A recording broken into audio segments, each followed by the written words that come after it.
Part 2. Siege and capture of Avaricum, 52 BC. 14. After this series of reverses at Velanodunum, Cenabum, and Noviodunum, Vercingetorix summoned his followers to a council of war and told them that their plan of campaign must be completely changed. We must strive by every means, he said, to prevent the Romans from obtaining forage and supplies. This will be easy, since we are strong in cavalry and the season is in our favour. There is no grass to cut, so the enemy will be forced to send out parties to get hay from the barns, and our cavalry can go out every day and see that not a single one of them returns alive. What is more, when our lives are at stake, we must be prepared to sacrifice our private possessions. Along the enemy's line of march, we must burn all the villages and farms within the radius that their foragers can cover. We ourselves have plenty of supplies, because we can rely upon the resources of the people in whose territory the campaign is conducted. But the Romans will either succumb to starvation or have to expose themselves to serious risk by going far from their camp in search of food. We can either kill them or strip them of their baggage, which will be equally effective, since without it they cannot keep the field. We should also burn all the towns except those which are rendered impregnable by natural and artificial defences. Otherwise they may serve as refuges for shirkers among our own numbers, and give the enemy the chance of looting the stores of provisions and other property that they contain.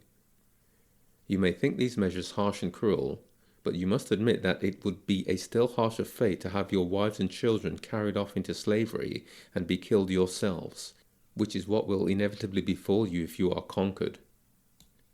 15. This proposal was unanimously approved, and in a single day more than 20 of the Bituriges towns were fired. The same was done in the country of the neighbouring tribes, until fires were visible in every direction, and although this was a grievous sorrow to all Gauls, they found consolation in the thought that victory was practically assured, and that they would soon repair the loss. In a second joint council of war, the question was debated whether Avaricum was to be burnt or defended. The Bituriges went down on their knees and implored the representatives of the other tribes not to compel them to set fire with their own hands to a town that was almost the finest in Gaul, the chief defence and pride of their state. It could easily be held, they said, in view of its natural strength, for it was almost completely surrounded by river and marsh, in which there was only one narrow opening. Their petition was granted. Vercingetorix, though he opposed it at first, was at length prevailed upon by their entreaties and by the general sympathy felt for them, and a careful choice was made of officers to defend the town. 16. Following Caesar's march by easy stages, Vercingetorix selected for his encampment a spot 16 miles from Avaricum, protected by marshes and forests. By an organized liaison service, he was informed hourly of events at Avaricum and transmitted his orders accordingly. He was constantly on the watch for parties going out for forage or corn, and by attacking them when they were isolated, for they were obliged to go far afield, he inflicted heavy losses, although they tried everything they could think of to baffle him, setting out at irregular intervals and by different routes. 17.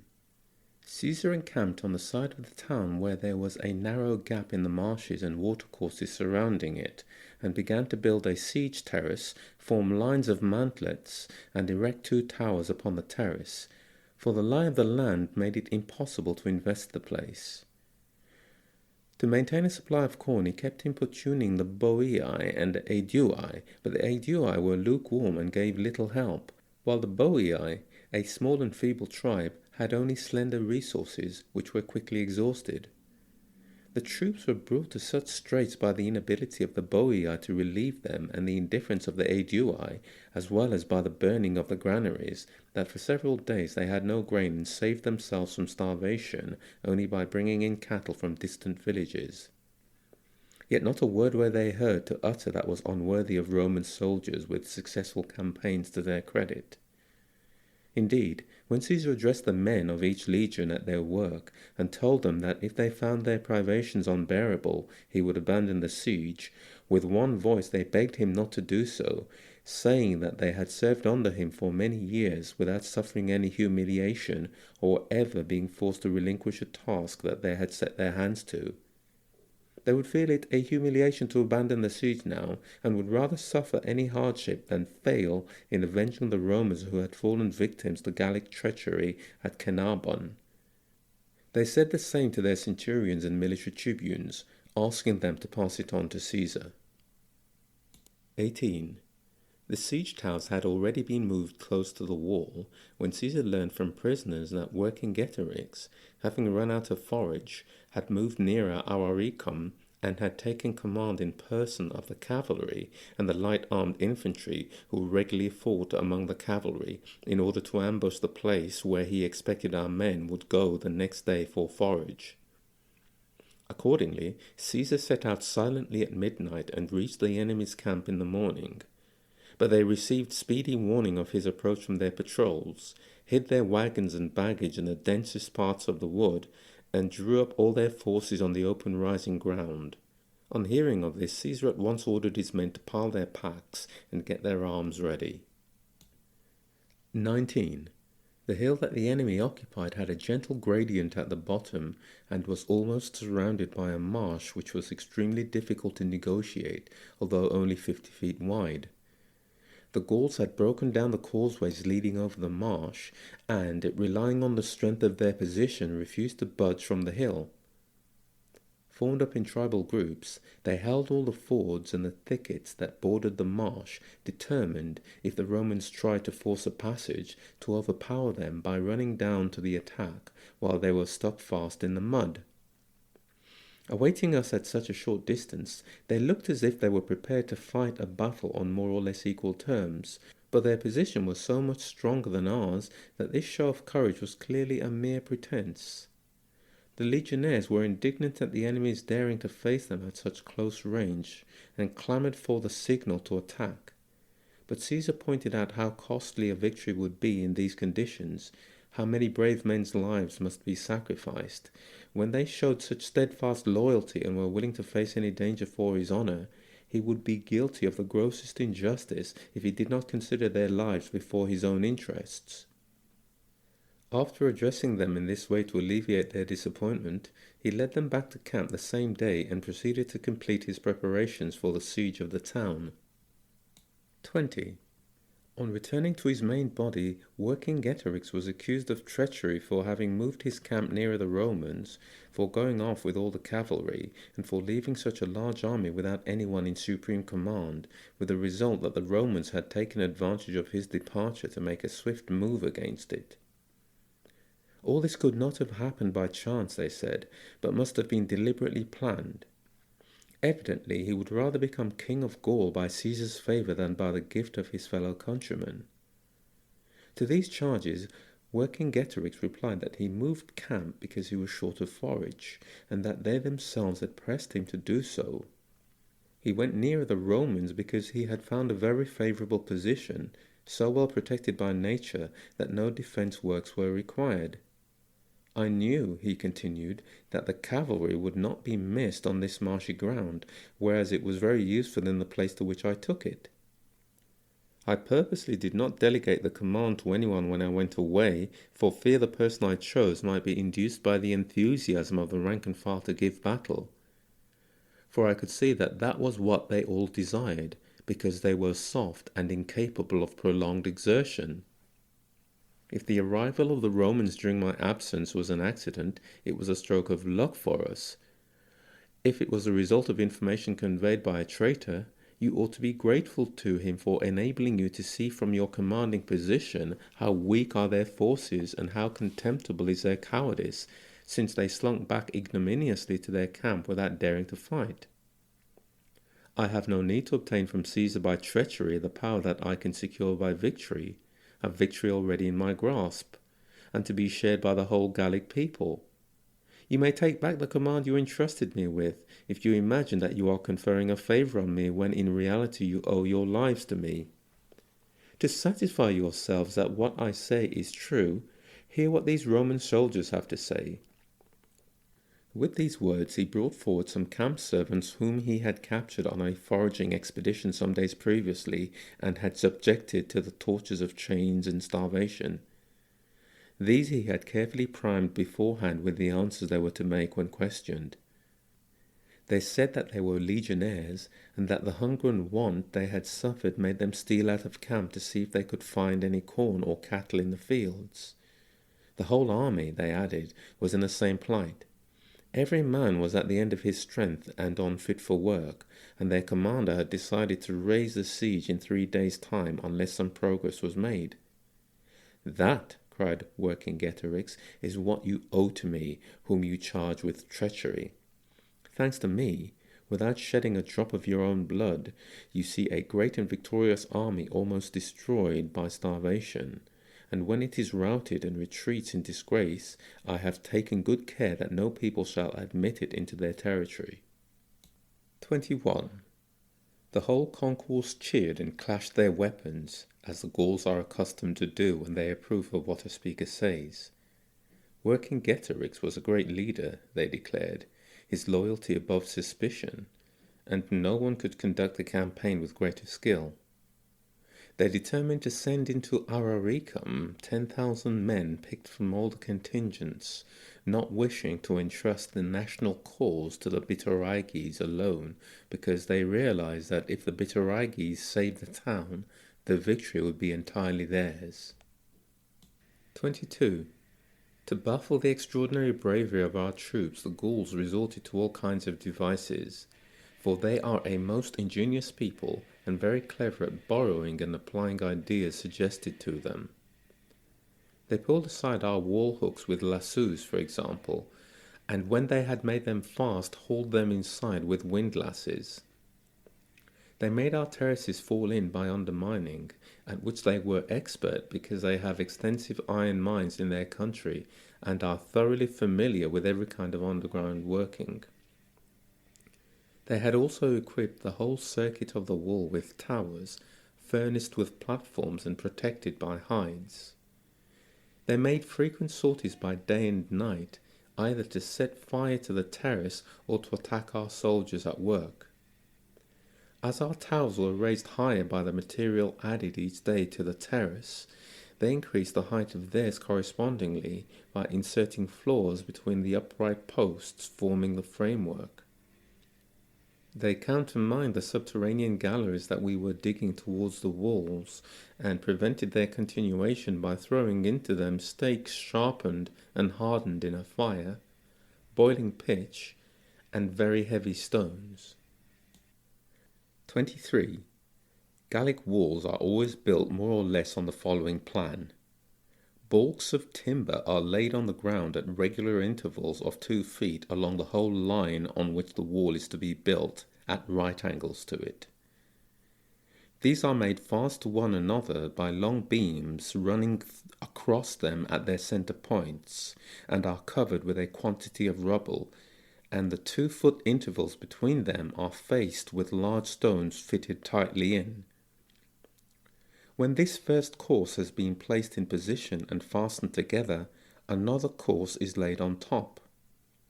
The same interval of 2 feet is kept between the balks of the second course, but they are not in contact with those of the first course, being separated from them by a course of stones 2 feet high.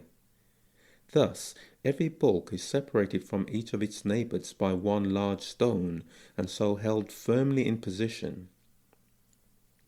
By the addition of further courses, the fabric is raised to the required height. This style of building presents a diversified appearance that is not unsightly, with its alterations of balks and stones, each preserving their own straight lines. It is also very serviceable and well adapted for defending a town. The masonry protects it from fire, the timber from destruction by the battering ram, which cannot either pierce or knock to pieces a structure braced internally by beams running generally to a length of 40 feet in one piece. 24. The besiegers were continually hampered, not only by these various devices, but also by incessant rain following a thaw. By unremitting toil, however, they overcame all these hindrances and in 25 days raised the terrace 330 feet wide and 8 feet high. It was now almost touching the wall, and one night when Caesar was staying up as usual with the working parties, urging them not to lose an instant, smoke was noticed rising from the terrace shortly before midnight. The enemy had dug a tunnel under it and set it on fire. At the same moment the Gauls raised a cheer all along the wall and came pouring out of 2 gates on either side of our towers. Others flung torches and dry wood onto the terrace from their position on the wall and dropped pitch and other inflammable material so that it was hard to decide which points to defend or which attack to counter first. It was Caesar's practice, however, to have 2 legions on duty all night in front of the camp, while a larger number laboured at the works by shifts. So the defence was quickly organised. Some checked the sorties while others pulled back the towers and made a gap in the terrace, and all the rest of the troops ran from the camp to extinguish the flames. 25.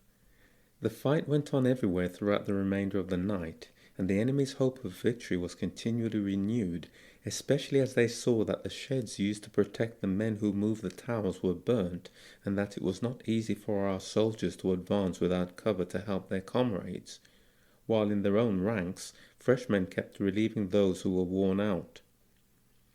They felt that the fate of Gaul depended entirely on what happened at that moment, and performed before our eyes an exploit so memorable that I felt I must not leave it unrecorded. There was a Gaul standing before one of the gates and throwing into the flames opposite one of our towers lumps of tallow and pitch that were passed along to him. An arrow from a catapult pierced his right side and he fell dead. Another near him stepped over his prostrate body and took over his job. When he likewise was killed by the catapult, a third took his place, and so they went on. The post was not abandoned by the defenders until the fire on the terrace was extinguished, and the Gauls repulsed all along the line, and the battle at an end. 26. The enemy had now tried everything without success, and the next day determined to abandon the town, a course to which Vercingetorix was urgently pressing them. By making the attempt when all was quiet at night, they hoped to bring it off without serious loss. Vercingetorix's camp was not far away, and a continuous stretch of marshland that lay between the town and the Romans would hinder pursuit. They were already preparing to execute this plan the following night, when suddenly their wives came running out into the streets and in tears threw themselves at the men's feet. "Do not abandon us," they begged, "and the children who are yours as much as ours, to a cruel enemy. We cannot fly with you because we have not the strength." When they saw that their minds were made up, for men who stand in extreme peril are generally too scared to feel pity, they started shrieking and gesticulating to the Romans to warn them of the men's intention. This frightened the Gauls into giving up the idea, for they were afraid that the Roman cavalry would have seized the roads before they could get away. 27. The next day Caesar completed the siege works which he had under construction and moved forward one of the towers. It began to rain heavily, and he thought this was a good opportunity to attempt an assault, especially as he saw that the guards on the wall had been carelessly posted. He told the men to go about their work in a half-hearted fashion and explained his plan to them. The legions were got ready for action as far as possible under cover of mantlets, and Caesar, calling upon them to seize a chance of victory and reap at long last the fruit of all their toil, promised rewards to those who were first to mount the wall. He then gave the signal for the assault. The soldiers suddenly darted out everywhere and quickly lined the wall. 28. Taken by surprise and panic-stricken, the enemy were dislodged from the wall and towers, but reformed in the marketplace and other open spaces in wedge-shaped masses, determined to fight a pitched battle against attackers from any direction. But when they saw the Romans occupying the entire circuit of the wall around them, and not a man coming down to meet them on level ground, They were afraid of being cut off from all chance of escape, and throwing down their arms, ran without stopping to the farthest corners of the town.